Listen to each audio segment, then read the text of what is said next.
খয়েরপুর স্থানীয় এলাকা কমিটির পক্ষ থেকে রাজধানীর সার্কিট হাউসের সামনে গান্ধী মূর্তির পাদদেশে বিক্ষোভ প্রদর্শন।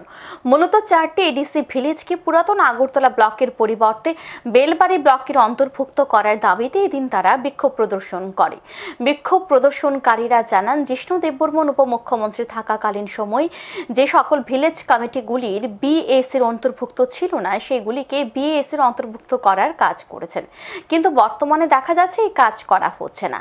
তাদের দাবি, রাধা মোহনপুর ভিলেজ কমিটি, পশ্চিম রাধা মোহনপুর ভিলেজ কমিটি, বর্ধমান ঠাকুর ভিলেজ কমিটি ও ধূপছড়া ভিলেজ কমিটি বর্তমানে পুরাতন আগরতলা ব্লকের অধীনে রয়েছে।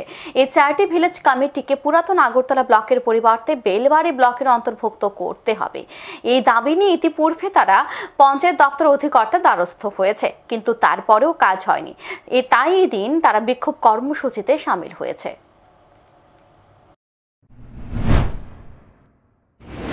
नन बीएससी আছে তারা स्ट्रीमलाइन करा बीएससी में देने के लिए वो लोग काम किया था, लेकिन अभी क्या देखा है, जब वो पोर्टफोलियो में नहीं है वो काम कर नहीं रहे, तो ये एक डिसरेस्पेक्ट का साइन है, वो भी एक डिसरेस्पेक्ट का साइन है।